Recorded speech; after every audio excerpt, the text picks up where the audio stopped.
Merci de nous faire confiance na émission ya lelo MKBS.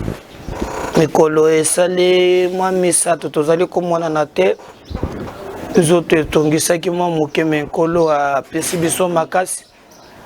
Actualité et permettre à biso toya vers bino. En tout cas, on est obligé de vous informer. Merci na bolingo bozana yango pour na biso. Merci na ba partage na bino. Chaque jour nazomona ba nombre ya ba abonnés bazali ko bakisama. Nazomona ba partage ezo salema. Moi je pense que loko neza na mutu ya te na ko kopesa bino bandeko na ngai. Ba moyo koki eza koloba na bino merci. Merci na Belgique. Merci na France. Merci na Londres. Merci na États-Unis. France, n'en parlons pas. Lubumbashi, Matadi, Angola, Brazza. Merci. Kinshasa, Awa, merci. Oyobo Sali. Les autres, les Sabiso qu'on est ensemble. Je vous remercie de tout cœur et je compte sur vous pour le reste. Nous, Nangambo Nabiso, nous allons obligé. Yako Yebisabino, Nini Zali Koleka, Namboka Nabiso. Nakoloba Nabino na 3 éléments. Nakoloba 4. Premier élément, Monisco, Binta, Keita, Ayambaki Kabila Lobby, Basolola Kina Kabila, Basololi Sécurité, Basololi Makambo ya Monisco, Basololi paix politique, mais les dessous des cartes, Nazui ba fuite, ya Makambo Basololi na Kabila, na koyebiso bino yango.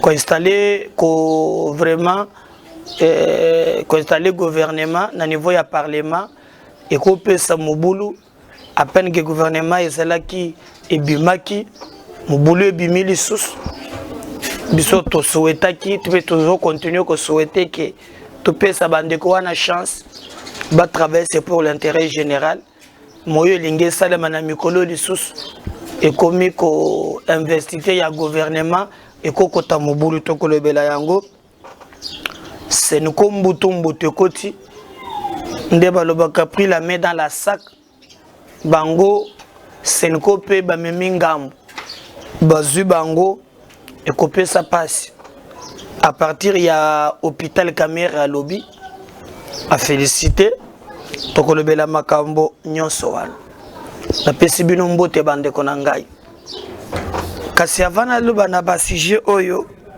bo permettre na sala ka mo mise au point moko na bande ko babenga kabiso bakomela kabiso pona ko orienter biso pona ko menacer bien ko sala biso leçon mbande ko nanga bala musoboye bakate musalonga na sala kansela kango pona Congo nazo bisabino que on a besoin d'abord il y a matériel, caméra, les ordinateurs, bah c'est qu'on fait le direct tout ça, ce sont des gigas, tout ça là on a des conditions très difficiles, soutien et ya kamingi mingité. Mais dans ces conditions là on fait pour te informer bino en contrepartie et sengeli bo meka ko soutenir biso. Même atana et l'autre côté ndenge bosala ka bozo partager bozo aimer bozo commenter ils a beaucoup pour nabiso. Mais cette chaîne na lekisaka moto nyonso tendance nyonso mabende ko finga putolobaka MKB c'est la voix des sans voix. J'ai pas compris na monende konanga moko apparemment totiaki les mamoko ya bandeko ya IDPS akomelinga ya lobby eza dialelo soki otie yango tokolongola ngana kolongwa te tolérance lobby sotali na chaîne na tiepe les ya Martin Fayulu na tiaki yango kuna mukola zeba tu akatumba benga kingai jour wana kuna batu ya Félix donc bozo linga ke totikala na musala oyo batala ku ya batu tek tanda lokoki makambo ya zando awa na s'opposer na Félix batu nyonso ya Félix vers ngai les lolobi komi batu ya Martin kono tozala ka soki tonjimi démocratie tonjima pe contradiction yango mona ka bakuma batu na est batu bakuwa ebele mobilisation exacte. On ne parle pas de ces questions. Les problèmes sont autour des individus. Est-ce que vous sentez une mobilisation? Exact. Bako kata ba Congolais le kola bantaba. Ezala ba tubazat to sana bango ba konzi. Il fallait bon un ambassadeur pour battre. Même biloko esangisa kabatu nani à laquelle biso molimo ya division. C'est pas correct. Les gens la passeront. Tu sais que du le père, les sphinx, les lois athées, les Congo continuent. Tout est quand même qui fanatisme exagéré. La démocratie acceptée aussi. Il ne faut pas penser au yolo binde fouet Salem. Basala au yolingi pour se peler. Avec moi ça passera pas. Motonyo soko ya kazana droit. Ya koloba. Kofinga ndemabe. Mais tu peux donner ton point de vue. La beauté de la démocratie réside dans la contradiction. Merci Nangina sala mise au point wana. Pour bato basala kabiso ba leçon, ba comprendre to ko servir bato nyonso. Peut-être que jour ne considère que non oyo zelaka il est quitté problème ezali été Monisco bakotana kina na Kabila na Kashamata bando ngaba basololi basololi makambo ya politique basololi makambo ya sécurité na ba fuite nazui et ils se préparer table ronde moko. Table ronde on est salema entre Tshisekedi, Kabila na Fayulu. Et ceux qui bomoni bakenda ki komona Kabila sans préparation, il y a beaucoup taniwana. Mais na mituni mutu on a une information très sûre. MKB c'est la information sans formule. C'est beaucoup de problèmes sur la ligne.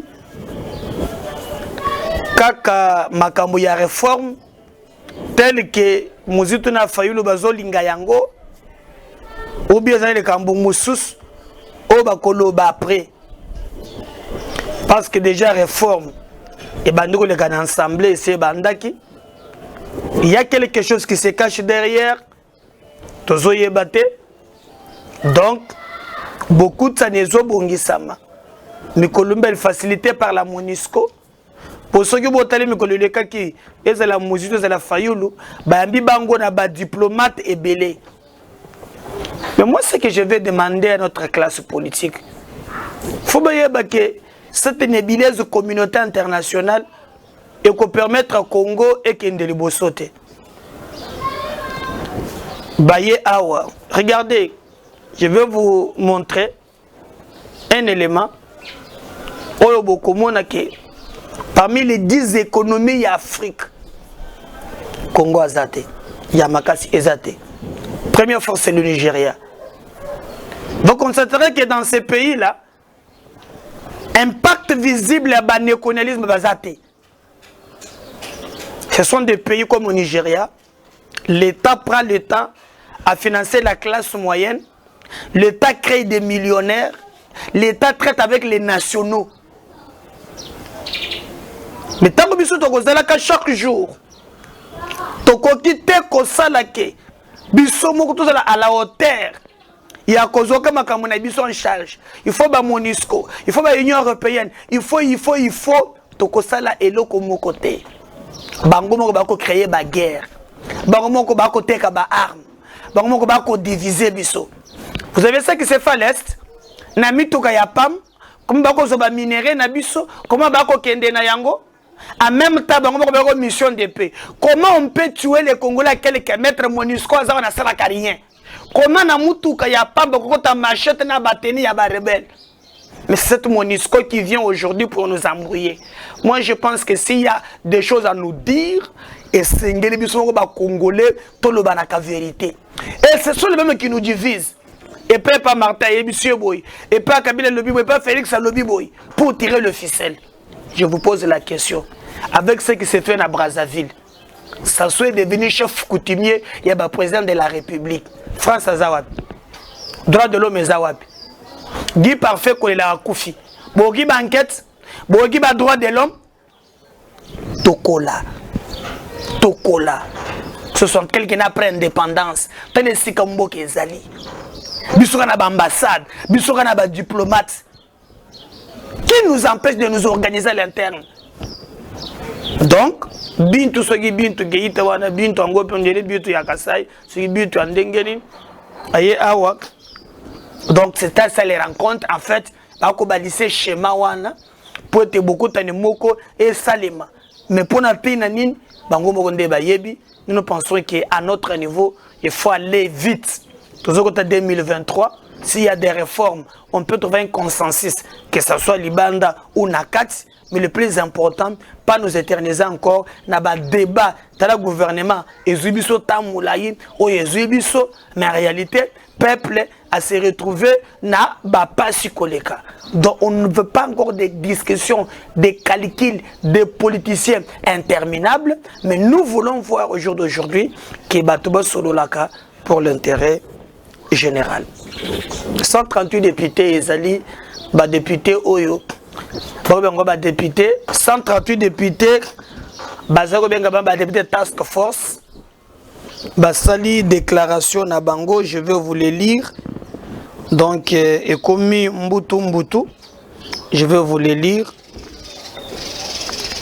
Je vais trouver cette déclaration bango moko Basali pour s'opposer na ndenge bati gouvernement. Donc il peut y avoir risque ndenge bato bazozela qui va investir gouvernement et comme que gouvernement est investi bazali 138 le temps que l'élément arrive pour n'attendre la bino yango. Donc pour na bango l'olenge makambo eleki est respecté norme T. Voilà, et je peux vous lire ça. Basali déclaration na bango na Top Congo. 138 députés de l'Union sacrée en colère. 138 députés nationaux de l'Union sacrée en colère après la publication du gouvernement Sam Ali Kondé. Ils disent ne s'être pas retrouvés à la hauteur de la lutte menée pour le basculement de la majorité. Ils se sont retrouvés ce mercredi au palais du peuple à Kinshasa pour faire une analyse approfondie de la situation politique de l'ère. Annonce sur Top Congo FM, Justin Dédé Kodo Rolende. Les députés se sont exprimés. Les documents en cours d'élaboration, demain il sera rendu public, mais la première sera réservée au président de la République, autorité morale de l'Union sacrée, provient-il, refusant de dévoiler le contenu de cette déclaration. Plus de 300 députés nationaux, tout ça, on les allait concerner. Donc, 138 députés, Bazana Kanda, Pona Bango, l'olenge gouvernement et Bimi, va se retrouver. Première question. Va se retrouver Nanine. Bango Baza, député, pour basaler la peuple.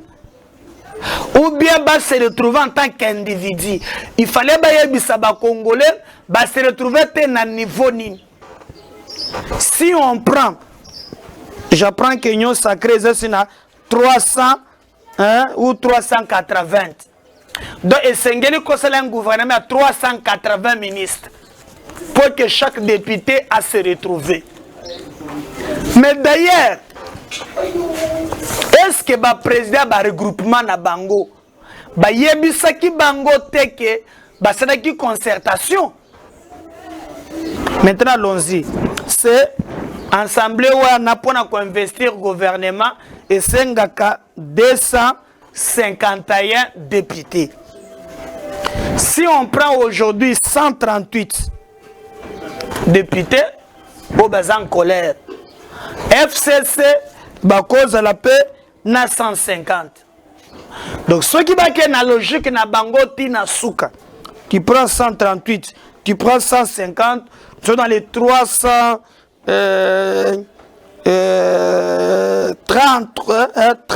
38 comme ça. Donc, il y aura possibilité, il y a que va investir gouvernement, va bloquer, investir, il y a gouvernement. Donc, tout le monde d'abord une attention.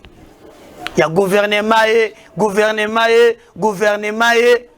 et bimili sous et commis sur quoi yo bato ba lobi ke ba se trouver tanta ke ba individu na par exemple la kana ngamoko na zela ki consulter. Je t'ai contacté.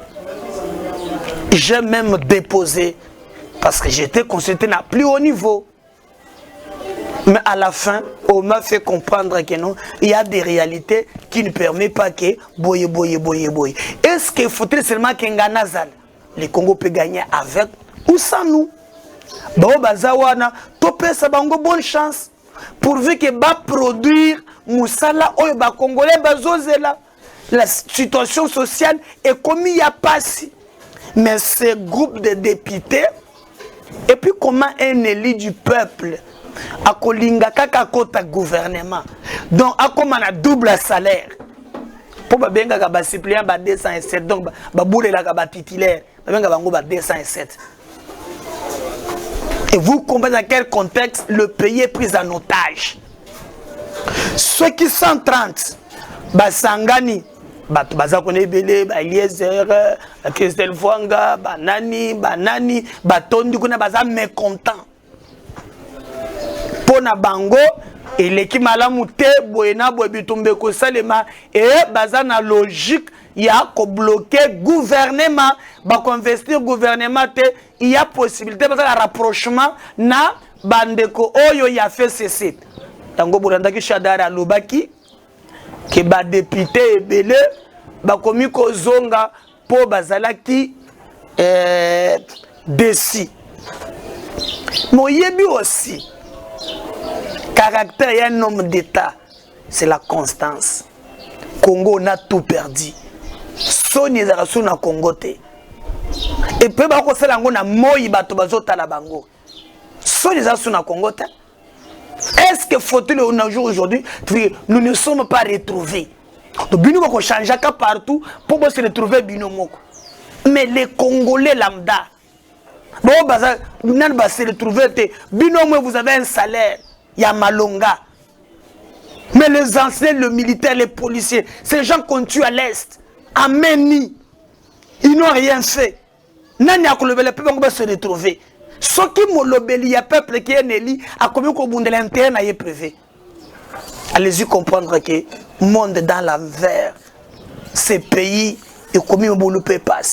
C'est au sein vraiment ce qui nous concerne, que Bameka ko tirer attention à l'Ikamboan. On ne peut pas dire fait cesser, bakomi ko sepela, bolobi ya tozui bango, la bakoyoka, tolobaki union sacrée, tolobaki union secrète. Moi, je ne partage pas totalement, je ne suis pas d'accord à 100% avec les membres du gouvernement. Tu me prends quelqu'un comme Jean-Lucien Mboussa. Il y a 4 ministres dans le gouvernement. Oyo bazana makambu ya musuba tekaka banda ku ya l'État, ba musuba zo kozala 4. Je ne suis pas d'accord na bango. Mais est-ce qu'il fallait côté les missa kokende ya mboka liboso pour na intérêt na ngamoko. Le Congo est plus grand que nos petits calculs. C'est un peu grave ce que nous avons en mboka na biso. Et ce rapprochement là. Donc tant que nous avons une union sacrée, il faut des députés ne soient comme un ministre. Les députés ne soient comme un ministre. Nous allons gouverner combien de ministres?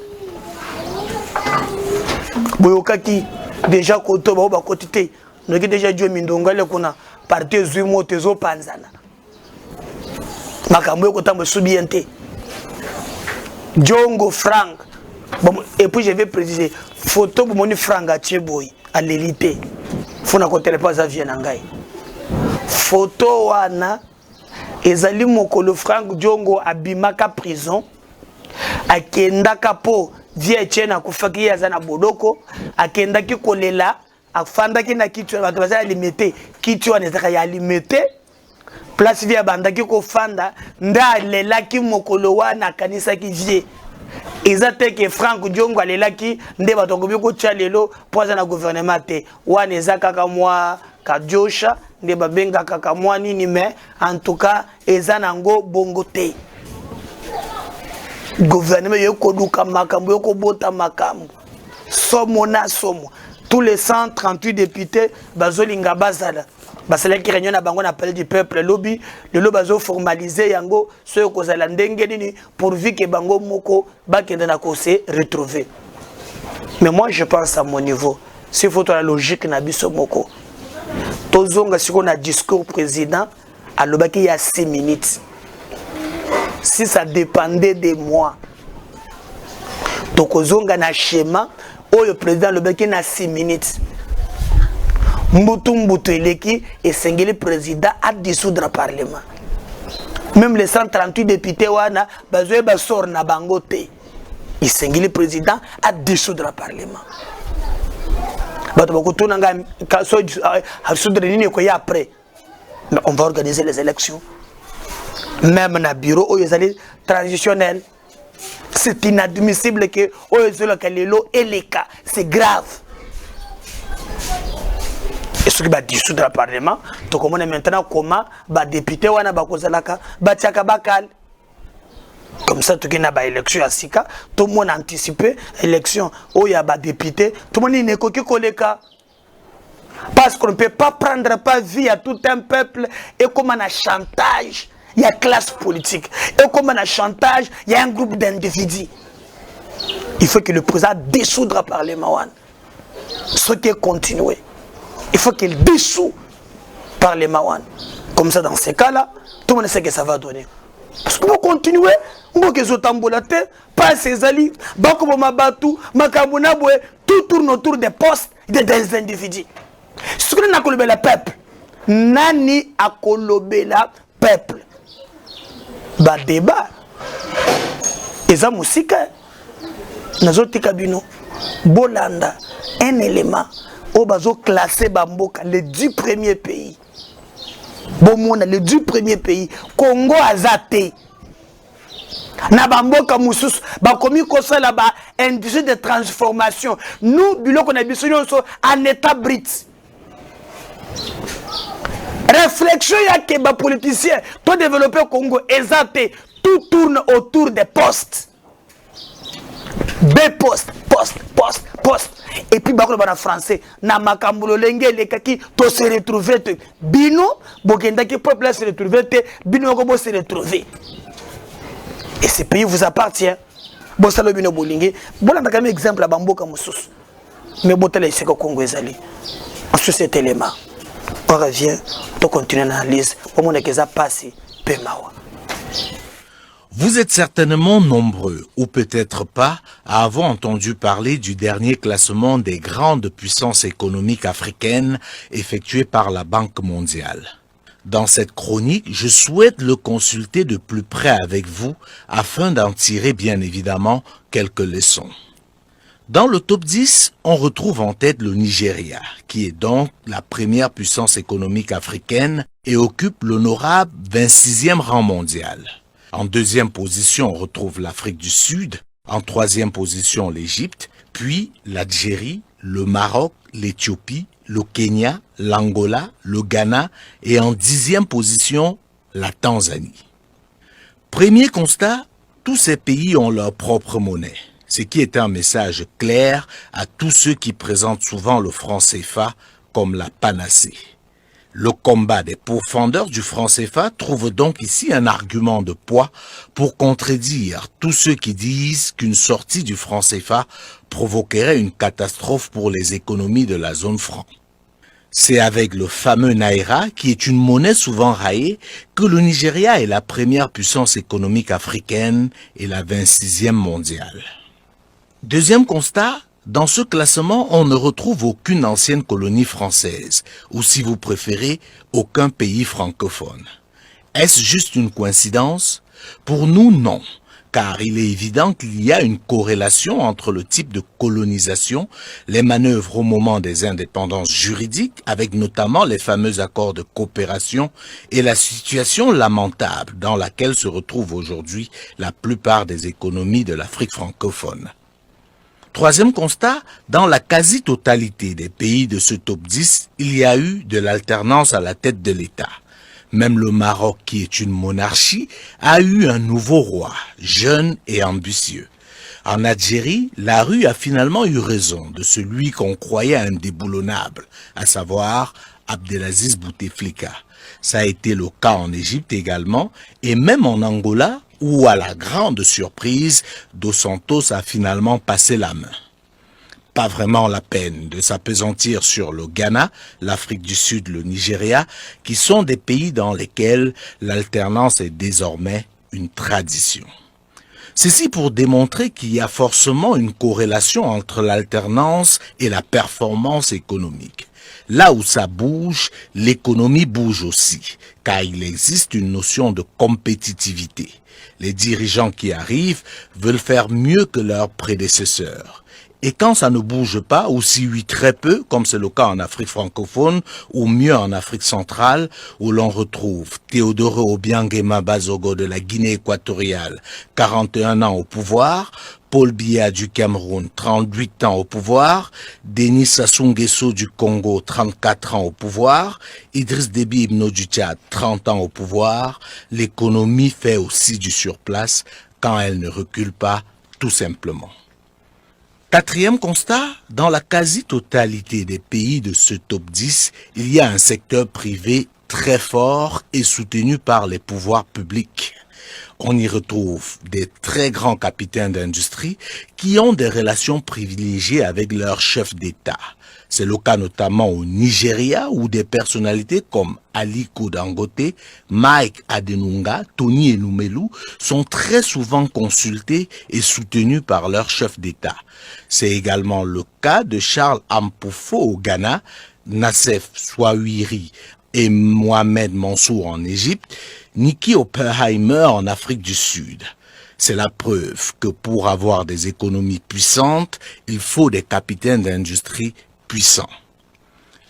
Cinquième constat, le secteur productif est de plus en plus performant et diversifié dans ces pays. Au Nigeria, par exemple, on ne recule devant rien. C'est ainsi que ces dernières années, l'industrie automobile a fait un sacré bond dans ce pays, avec notamment des usines d'assemblage. On peut également noter la transformation de l'aluminium. L'Éthiopie est en train de devenir l'usine du monde, comme cela a été le cas de la Chine pendant plusieurs années. Le Ghana a parié sur l'industrialisation, tout comme le Maroc qui en plus a une véritable ambition régionale. C'est donc pas une surprise de voir ces pays dans le top 10 des plus grandes puissances africaines. Leurs dirigeants ont une vision claire pour leur pays, ils ont un secteur privé puissant et soutenu, et bien sûr une alternance qui, malgré ce qu'on peut en dire, permet aux économies de respirer. Bon, moi, je vais vous explication. Congo est wapi. Biso Congo est wapi. Quand est-ce que tu as peine à niveau? Même Bitumbeza na est. Nangola pe Bitumbeza laka. Tu sais pas, tu as le beau sauter. Nangola pe guerre ezalaka. Le lot tala budget Angola. Ta Angola ndenge komi. Mais tala biso. Tala biso. Tu mi yoka kape soni. Tu yoka kape. Hein? Tu mi gêne kata mwa muke. Ça fait très mal. Ça fait très mal. Non. Et koki. Et pe singai pasi bande konangai. Et na moi pasi. yango monaki même caméra na boloko kuna maladi esili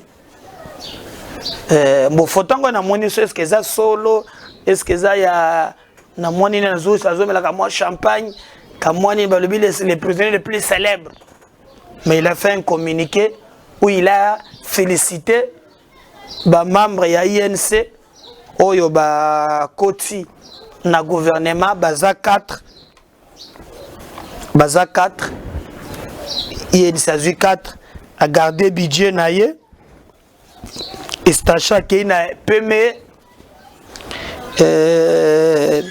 tozana Molendo Sakombi a gardé affaires foncières na madame moko ministère naie et Koya à Zuyango 4 caméra félicité bango pena Félix Tshisekedi a nommé Pelobi 3 directeurs de cabinet adjoints parmi bango moko ya INC madame Nicole Boacha a commis directeur il a remplacé Kologele na biseka Kologele azali eza membre ya INC wana madame Boacha nda commis Nicole nda commis bisika wana donc to féliciter vraiment na mosala oyo bakosala la mboka et caméra vraiment moi malade c'est là qui quand même moi champagne moi communiquer moi koseka à remercier bateau donc pour nous côté c'est que bateau banda que koloba o banyoko la caméra o boina boy bazan bon terme Félix a fait par tous les moyens a payé 4 ministères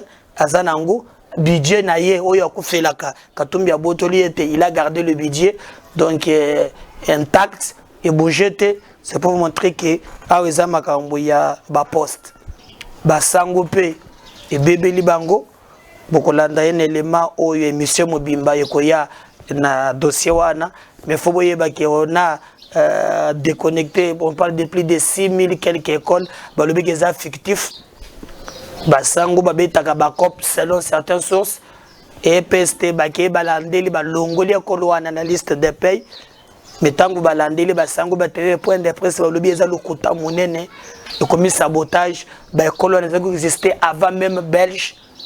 Je n'ai pas compris comment les Cambouans et Bimaki na procès et les gars qui na makala les écoles fictives et Tumba B et Tumba bande konangai tout cela par tous les moyens tout tombe la Congo tout bongisa mboka na biso parce que ils les koleka ils a passé en tout cas les colo y a passé je garde le Congo na prochain élément pour landa biso en direct abonnez-vous massivement partagez nos vidéos. Commencez par s'abonner. À la prochaine.